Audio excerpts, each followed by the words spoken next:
Muito obrigada, professora Ana Rodrigues, por esta excelente apresentação. Já vamos voltar a falar daqui a pouco, porque estando connosco a professora Ana Rodrigues, penso que o Dr. Rafael Franco também ainda está connosco. Portanto, vamos fazer aqui uma conversa pequenina, porque não há tempo para mais, mas vamos fazê-la. Além disso, eu penso que teremos também connosco, via Zoom, o enfermeiro Ricardo Ferreira, para quem eu peço para saber se ele está presente agora connosco, e se ele estiver presente, gostava de lhe passar a palavra, porque queria falar um pouco com ele, uma vez que ele tem muito para nos dizer sobre o guia inovador que nasceu recentemente e onde a Liga Portuguesa contra as Doenças Reumáticas também esteve envolvida. Eu ia perguntar à professora Ana, que está aqui connosco, para nos falar um pouco deste estudo que nos apresentou, aquele estudo primeiro de Itália, se ficou incomodada com o estudo, ou seja, aqueles dados deixaram perceber que o trabalho que vocês têm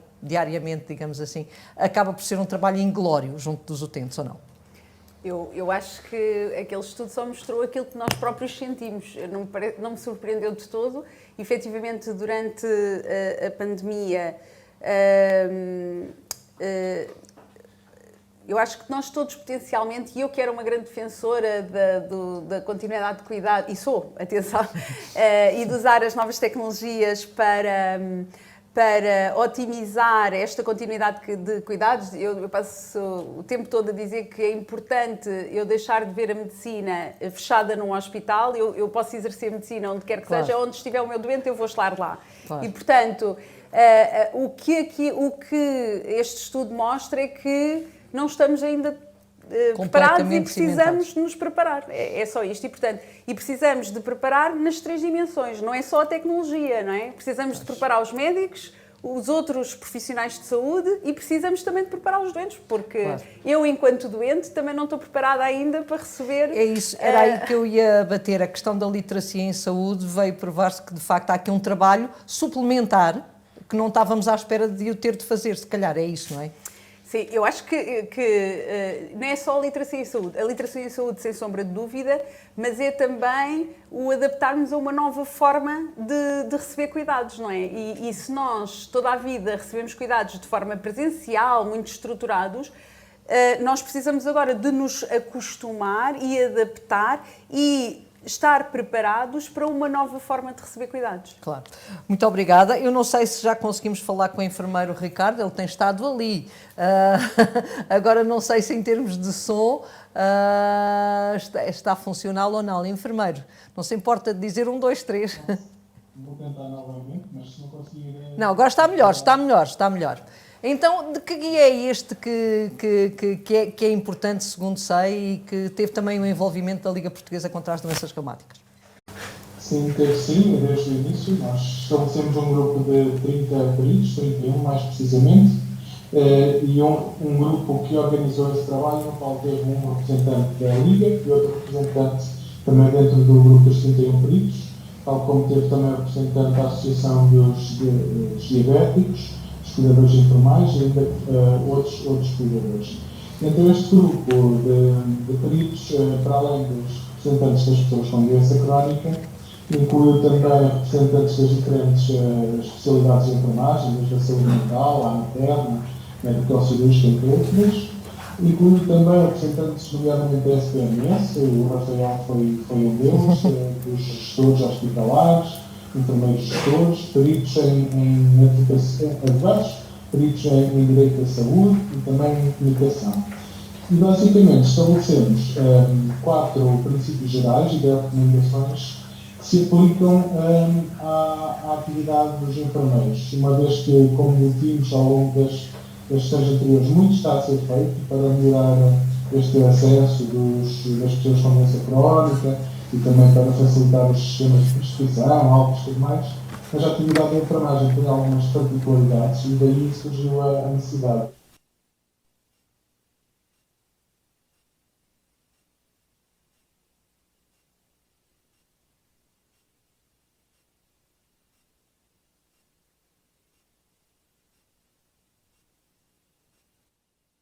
Para as 10 recomendações, que eu convido todos estão disponíveis online.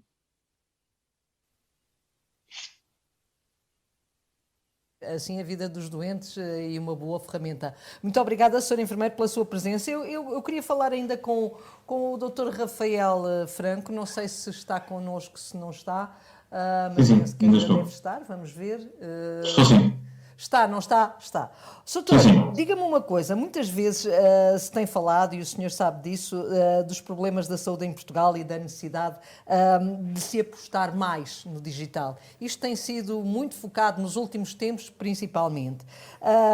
E diz depois que a rede pública de informação em saúde está longe de corresponder aos mínimos desejáveis para responder com segurança às necessidades dos utentes, etc. Concorda e acha que este é um momento crucial para fazermos esta mudança e esta alteração naquilo que não está feito ainda? Eu não foquei na minha presença muito a pandemia, portanto o tema da pandemia não foi muito foco realmente, porque acho que estamos nesta fase, não porque a pandemia tenha acabado, mas na procura de aprender e retirar todas as más e boas lições da pandemia. Portanto, conseguir verificar que aquilo que foi feito agora neste momento na pandemia era porque exatamente havia algumas fragilidades no ponto de vista daquilo que é a relação por meio tecnológico com os utentes, portanto, essa era uma dificuldade, e que recorremos à velha e boa tecnologia que foi o telefone.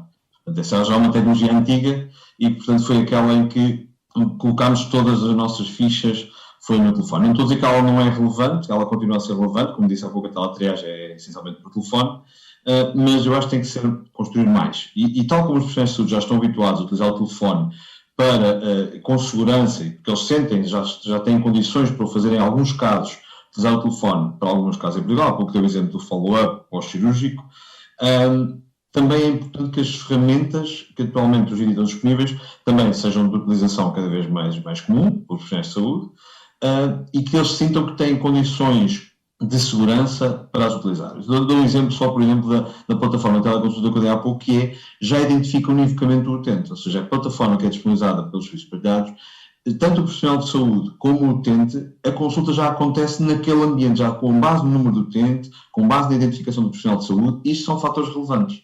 E até eu diria às vezes mais, porque às vezes no próprio exercício de edição não andamos todos com o crachá, nem os utentes andam com o cartão de cidadão pendurados ao peito. Ali no caso da teleconsulta a identificação é um ponto relevante. E isto é um fator de segurança, por exemplo. E portanto, sim, depois o outro ponto relativamente estes sistemas têm que navegar sobre alguma coisa, né? Têm que navegar sobre o que são as estruturas de informação. E sim, esse é um esforço que tem sido feito ao longo dos tempos. Eu dou um exemplo, quando eu comecei a desenvolver mais trabalho nesta área, portanto, também sou profissional de saúde, havia centros de saúde que ainda tinham cerca de 2 megabytes de rede nas suas infraestruturas, e, portanto, que hoje em dia é muito pouco, não é? E isso tem sido feito ao longo dos anos, tem sido a melhorar tudo o que é a largura das instituições. Há também um passo relevante na melhoria daquilo que é os sistemas de informação e a forma de eles estarem construídos para facilitar também a vida dos profissionais de saúde. E isto, só também dar nota relativamente àquilo que é o trabalho que está a ser feito, tem também investimento previsto no âmbito do Plano de Recuperação e Resiliência. A transformação digital em saúde foi uma das áreas que se focou neste plano para se investir ainda mais nos próximos anos. Porque se percebe que é uma área em que, não só para enfrentar novas pandemias que venham no futuro, mas também para olhar, e agora só comentando e cumprimentando também a doutora Ana Rodrigues, com quem também já tive o gosto de trabalhar noutro âmbito, olhar não só, ou seja, não só reformar a forma de fazer as coisas, porque as pessoas que muitas vezes estão habituadas ao presencial vão gostar e querer o presencial, e talvez não sejamos essa, queremos que eles alterem a forma, mas eventualmente utentes que se calhar até privilegiem olhar para os tais 20%, os 19% que estão a querer utilizar desta forma, porque assim evitam faltar uma reunião importante, evitam conseguir estar mais um pouco com os filhos em casa naquele dia de folga, e olhar também para as novas gerações na relação que têm com os profissionais de saúde. Ou seja, não boicotar esta visão de futuro com as outras coisas que temos que fazer realmente para melhorar os cuidados presenciais. Foi um gosto contar consigo neste nosso Gosto foi meu, fórum. obrigado. Ainda tinha aqui uma pergunta muito rápida, peço uma resposta muito rápida à professora Ana, mas que é muito importante, é saber qual é que é o papel das associações de doentes, de facto, neste processo, de que forma é que elas podem contribuir para o processo da digitalização, da transformação digital na saúde, de forma a isto se traduzir também numa utilização eficiente dos recursos e com ganhos em saúde. Fundamental. Fundamental em duas dimensões distintas. Uma, as associações de saúde, as associações de doentes têm um contacto próximo, não é? E, portanto, todo o papel de ajuda e de formação e de educação dos pares é fulcral, não é? É a mesma voz, é a mesma partilha, portanto, sem sombra de dúvida, mas também fulcral e fundamental a ajudar-nos, nós profissionais de saúde e SPMS, a modelar esta forma de novos cuidados que faça sentido para o doente. Portanto, na minha opinião, é por aqui o caminho. O pilar de toda esta inovação. Muito obrigada também, professora Ana, foi um gosto tê-la aqui. Também os nossos agradecimentos ao enfermeiro Ricardo por ter estado connosco.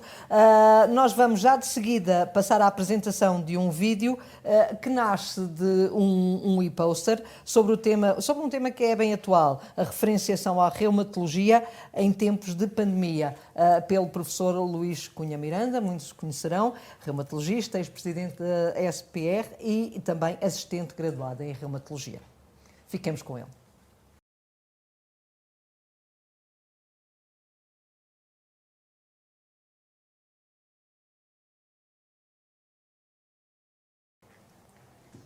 Este foi um trabalho apresentado no Congresso Português de Reumatologia de outubro de 2021 e o tema é sobre a referenciação precoce em tempos de pandemia e a sua importância. É um trabalho multicêntrico feito em 3 centros nacionais bastante diferentes, o Instituto Português de Reumatologia, o Hospital Garcia Dorta e o Hospital Conde Bertianos. Nós sabemos que a referenciação precoce para a reumatologia é extraordinariamente importante no prognóstico de muitas das doenças reumáticas. Sabemos também que em período de Covid o Sistema Nacional de Saúde foi impactado com uma pandemia e que respondeu basicamente de forma exemplar, por um lado, mas por outro lado fez com que se colocasse em segundo plano todos os doentes que não eram Covid. Desta maneira, aquilo que nós pretendemos com este trabalho, um trabalho bastante simples, foi determinar de que forma é que foi impactada a referenciação da medicina geral e familiar para a reumatologia durante o tempo da pandemia. E, em termos práticos, isso aconteceu porque a medicina geral e familiar foi completamente assoberbada de trabalho, com o Trace Covid e com a utilização de muitos dos nossos colegas da MGF na primeira linha da frente, quer nas urgências, quer em outras situações. E com isso não tiveram a capacidade, porque não tiveram o tempo, para poder manter a sua prestação enquanto médicos de família e, portanto, isso, obviamente, seria expectável que houvesse um impacto nessa mesma referenciação, quer para a reumatologia, quer para outras especialidades. Aquilo que nós fizemos foi compararmos o envio da medicina geral e familiar em 2 períodos completamente distintos, um ano inteiro, de janeiro de 2019 a janeiro de 2020, um período pré-Covid, e de março de 2020 a março de 2021, de um período Covid. E foi claramente os resultados que nós até antes participávamos. Embora tenha havido diferenças nos diversos hospitais, houve uma redução muito clara da referenciação por parte da medicina geral e familiar, que variou entre 50% no Instituto e 26,5% no Hospital Conde Bertianos, e, portanto, entre um quarto a metade da diminuição da referenciação por parte da MGF para a reumatologia. Em média, podemos afirmar que houve um impacto do Covid em termos de reumatologia nestes 3 hospitais e suponho que será transversal a muitos outros hospitais da reumatologia portuguesa, de cerca de 40% menos de referenciação. E muitas das vezes estas diferenças entre hospitais muitas das vezes poderão estar relacionadas não só com o tipo de fluxo da referenciação, dos centros de saúde mais próximos, etc., mas também do impacto regional que muitas das vezes se observou relativamente ao próprio Covid. É óbvio que estes doentes têm obrigatoriamente que ser recuperados, é óbvio que estas referenciações perdidas e estes doentes perdidos têm que claramente voltar para dentro do sistema e principalmente terem uma consulta o mais rapidamente possível para que possam, com o seu reumatologista, estruturar um plano terapêutico, um plano de vida que permita recuperar isso mesmo, as suas vidas e aquilo que é claramente importante, que é devolver estes doentes para a sua plena cidadania e para serem muito mais do que apenas doentes, e muito mais do que a sua própria doença, mas sim pessoas úteis, pessoas que possam ter as suas expectativas e as suas ambições e que possam manter uma vida o mais próximo do normal possível. Muito obrigado.